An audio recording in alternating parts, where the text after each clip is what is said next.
कि अब सम्मन और नेकी दोनों जहां भी जाते थे और बहनों को चूड़ियां पहनाते थे तो ये जिक्र किया करते थे, ऐसे ऐसे कथा सारी सुनाया करते थे।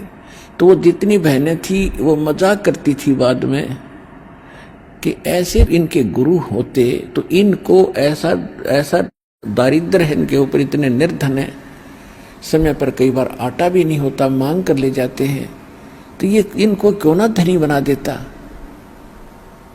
तो उनको भी एक आदमी ने टोक दिया था ऐसे ही कह करके कि यदि ऐसे तुम्हारे गुरु हैं तो तुम्हें धन क्यों नहीं देते।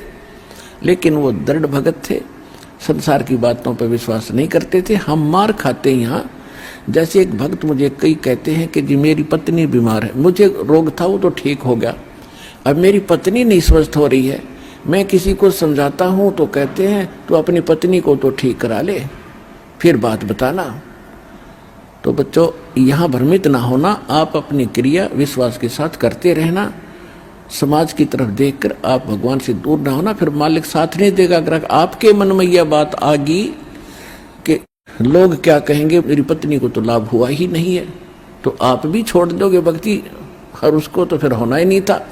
तो उसकी कोई चाकरी में कमी है, उसकी कोई सेवा में कोई मर्यादा में त्रुटि है, इस कर से जब आपको लाभ हो गया और पत्नी को हो नहीं रहा, क्या भगवान दो हैं, मालिक तो वही है।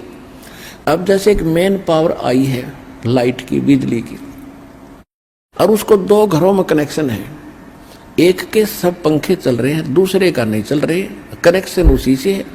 लाइट तो सेम है, बिजली तो सेम पावर की है, उसके क्यों नहीं चल रहे, कोई डिफेक्ट है उसकी लाइट में, आगे कोई कनेक्शन में डिफेक्ट है, उसको चेक करो और फिर देखो होंगे क्यों नहीं। तो इस प्रकार वो दृढ़ थे कि इनको कहने दे, हमने तो भगवान की वाणी पर विश्वास है, कबीरा सब जग निर्धना और धनवंता ना कोई, और धनवंता सो जानिए जिस पर राम नाम धन होए। फिर दूसरी भगवान बताते थे कि राम रटत दारिद्र भलो, राम रटत निर्धन भलो, टूटी घर की छान, वो सुंदर महल किस काम के जहां भक्ति नहीं भगवान। और फिर क्या बताते हैं, राम नाम रटते रहो,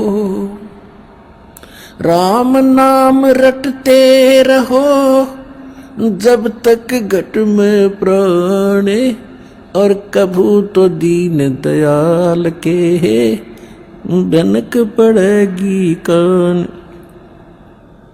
ये फार्मूले बताए परमात्मा ने दल डांटने के लिए इस भक्ति मार्ग पर, सच्ची भक्ति पर। इनको अपना कर, इनको अप्लाई करके तब आगे बढ़ना आप सफल होगे। तो उनको ये था कि कदे तो दीन दयाल के भनक पड़ेगी कान, क्या उससे छुपा है जब हम उसके हो चुके हैं, तो भगवान से क्या छुपा है, क्या उनको पता नहीं हमारी निर्धनता और हमारे दुखों का। लेकिन हमें जो धन मिल गया है वो किसी के पास नहीं है, उनको इतना विश्वास था। वो उन बहनों की बातों पर परमात्मा के प्रति अविश्वास नहीं आने देते थे। तो इसलिए कहा कि सत न छोड़े सूरमा और सत छोड़े पतजा, और सत के बांधे लक्ष्मी फिर मिले गया। कि सत न छोड़ना, अपनी मर्यादा पर दृढ़ रहना, विश्वास रखना, देखना खेल दाता के आन देश में।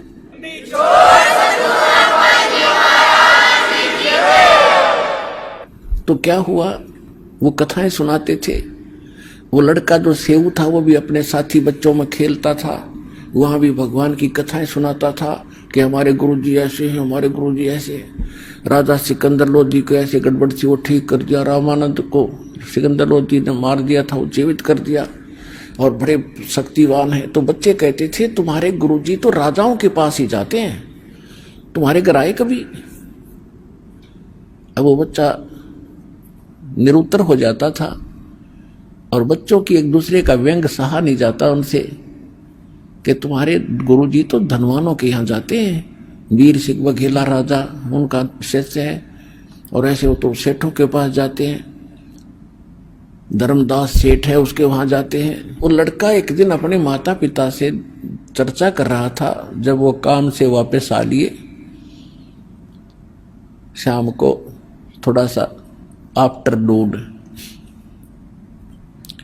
आंगन में बैठे यही चर्चा चल रही थी, भगवान की चर्चा चल रही थी, क्योंकि जिस घर में मालिक की का प्रवेश हो गया वहां दूसरी बात खत्म हो जाती है। भगवान का गुण गान, उनकी चर्चा, उनका मंत्र, उस सत्संग में सुने हुए विचार घर में जाकर दोहराए जाते हैं। शेष परिवार वाले भी सुनते हैं, हमें बताओ क्या क्या क्या बताया, और उन ही आगे की और भी चर्चाएं परमात्मा की ही चला करती है।